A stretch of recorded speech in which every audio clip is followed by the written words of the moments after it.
जय हिंद दोस्तों, मैं निर्भय आपका एक बार फिर से टेक चैनल में स्वागत करता हूं। और दोस्तों अपनी आज की इस वीडियो में मैं आपको बताऊंगा कि HTML के बेसिक समझाऊंगा आपको। आखिर HTML आपका होता क्या है, क्या काम है उसका। साथ में हम जानेंगे कि HTML को एक लिखने का जो तरीका होता है, स्ट्रक्चर ऑफ ए पेज, एक पेज को डेवलप करने का जो तरीका होता है, स्ट्रक्चर होता है, वह आखिर क्या होता है। तो दोस्तों आज इस वीडियो को स्टार्ट करने से पहले मैं आपको कहूँगा कि अगर आप इस चैनल में पहली बार आए तो कृपया इस चैनल को सब्सक्राइब कर दीजिए, क्योंकि मैं समय समय पर आपके लिए ऐसी ही वीडियोस लाता रहता हूँ। तो दोस्तों बिना किसी बर्बादी के वीडियो को स्टार्ट करते हैं। सबसे पहली बात यह है कि हमारा HTML होता क्या है, तो आप छोटे छोटे पॉइंट याद रखिए। HTML आपका एक हाइपर टेक्स्ट मार्कअप लैंग्वेज होता है, पहला पॉइंट। दूसरा पॉइंट कि HTML आपकी एक प्रोग्रामिंग लैंग्वेज नहीं है, ये एक आपकी मार्कअप लैंग्वेज है। प्रोग्रामिंग लैंग्वेज और मार्कअप लैंग्वेज में डिफरेंस इतना होता है कि मार्कअप लैंग्वेज में कोई आपका लॉजिक नहीं लगता है, बल्कि वहीं प्रोग्रामिंग लैंग्वेज में आप लॉजिक को बिल्ड कर सकते हैं, जैसे कि इफ कंडीशंस, फॉर लूप्स, ये कंडीशंस वगैरह लगाना, ये सब आप एक प्रोग्रामिंग लैंग्वेज के अंदर कर सकते हैं, जैसे कि C है, जावा है, C++, पाइथन, जावास्क्रिप्ट, ये सारी आपकी प्रोग्रामिंग लैंग्वेज है। मार्कअप लैंग्वेज का सिंपल सा मतलब ये होता है कि उसमें आप लॉजिक को डेवलप नहीं कर सकते, और वो एक तरीके से एक आपका वेब पेज का एक लेआउट बनाने के काम आता है। तो HTML आपका एक इस प्रकार का एक लैंग्वेज है।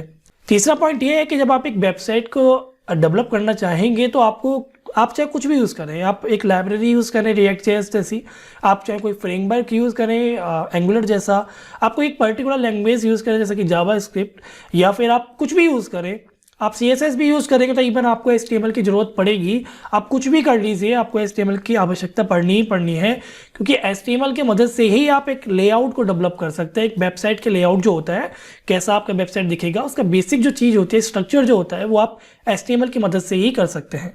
सो इसलिए HTML तो आपको आना ही चाहिए अगर आप एक वेब डेवलपर बनना चाह रहे हैं तो। अब चौथी बात ये आती है कि HTML को लिखने के लिए आपको कुछ भी एक अलग से IDE, इंटीग्रेटेड डेवलपमेंट एनवायरनमेंट जिसे आप बोलते हैं, या फिर कोई एक अच्छा खासा एक एडिटर, टेक्स्ट एडिटर नहीं जरूरत है। आप कुछ भी एक नोटपैड ओपन कर लीजिए अपने सिस्टम में, और एक ब्राउज़र ओपन कर लीजिए, फाइल बनाइए और काम चालू भाई। ये आपके एक ब्राउज़र पर रन होने वाली एक छोटी सी लैंग्वेज है। सो HTML इतनी टफ भी नहीं है और HTML इतना ईजी भी नहीं है। टफ इसलिए नहीं है, कुछ ही टैग है वो आपको याद रखना है। ईजी इसलिए नहीं है कि आपको वो टैग कहाँ यूज़ करना है, कौन सा टैग कब यूज़ करना है, यह आपको पता होना चाहिए। सिर्फ टैग को रट लेने से कुछ नहीं होता है, ठीक है।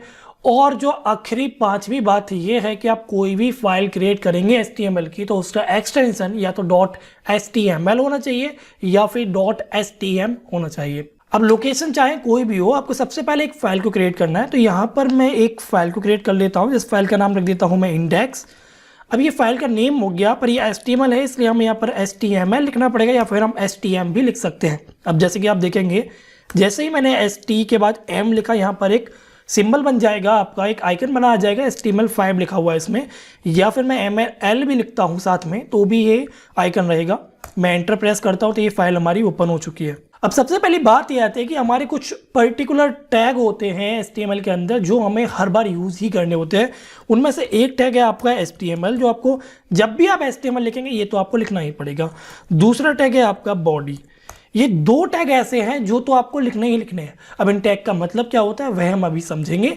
अगर हमारे पास HTML बॉडी हमने लिख दिया, इस बॉडी के अंदर हम सपोज किसी लिखते हैं H1 टैग। आखिर आपको ये भी नहीं पता होगा अगर हम नए हैं कि टैग आखिर क्या होता है, तो वो भी हम समझेंगे। अब यहाँ पर मैंने एक HTML का छोटा सा कोड लिखा है जो कि हमारा index.html5 के अंदर सेव है।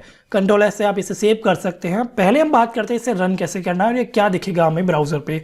सो अगर आपको इसके रन करना है तो आपको उसी लोकेशन पर जाना होगा जिस लोकेशन पर आपकी ये फाइल है। सो हम इस लोकेशन पर पहुंच गए, हमारी ये फाइल है। आप इस पर डबल क्लिक कर सकते हैं, या फिर आप ओपन विद राइट क्लिक करके ओपन विद पर जाइए और यहाँ पर कोई भी एक ब्राउजर को सिलेक्ट कर लीजिए जिसमें आपको ओपन करने है।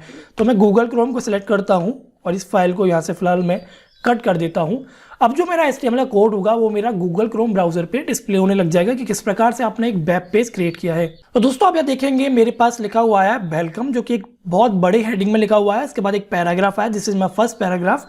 देन लिखा हुआ है सेकंड हेडिंग, इसके बाद फिर से लिखा है this is my second paragraph. So अब हम इस कोड को एक बार समझ लेते हैं कि जो HTML जो है हमारा एक टैग है, टैग जो भी होता है आपका वो लेस देन और ग्रेटर देन ब्रैकेट के बीच में जो भी लिखा हुआ होता है वो आपका एक टैग होता है। तो यहाँ पर आप देखेंगे HTML आपके एंगल ब्रैकेट या फिर आप बोल सकते हैं लेस एंड ग्रेटर देन जो सिंबल है उनके बीच में लिखा हुआ था, यानी कि एक टैग है। और ये जो नीचे लिखा हुआ है ये आपका क्लोजिंग टैग है। तो आप यहाँ देखेंगे कि HTML से लेकर HTML तक ये जो भी इसके बीच में लिखा हुआ है, इन टैग के बीच में जो भी लिखा हुआ है, इसका मतलब ये है कि हमें बता रहा है कि हमने जो भी इन टैग के बीच में लिखा है वो हमारा एक HTML का कोड है। इसके बाद आप ध्यान दीजिए जो बॉडी है, ये बॉडी टैग के बीच में जो भी लिखा हुआ है, ये बॉडी टैग बोलता है कि जो भी मेरे बीच के अंदर लिखा होगा, मेरे टैग के अंदर लिखा होगा, वो सभी डिस्प्ले होना चाहिए आपका मेन ब्राउजर की स्क्रीन पर। आप देखेंगे इसके अंदर ये वेलकम लिखा हुआ, this is my first paragraph, second heading, second paragraph. तो आप देखेंगे ये सभी आपका ब्राउजर पे डिस्प्ले हो रहा है। तो यानी कि बॉडी टैग के अंदर जो भी लिखा हुआ होगा वह आपका ब्राउजर पे डिस्प्ले होगा ही होगा। अब हम बात करते हैं H1 टैग की। H1 टैग हमारा मेन हेडिंग टैग है जो कि हमारा हेडिंग को डिस्प्ले करता है। आपने वहाँ देखा होगा वेलकम आपका सबसे बड़ा लिखा हुआ आ रहा था, यानी कि मेन हेडिंग है। P जो है वो आपका पैराग्राफ को डिनोट करता है, P स्टैंड फॉर पैराग्राफ। और कोई भी टैग, ये P है, H1 है, बॉडी है, HTML है, ये अगर ओपन हो रहे हैं तो ये क्लोज भी हो रहे हैं। और क्लोज करने के लिए आपको टैग के आगे / साइन का यूज करना पड़ता है, ठीक है।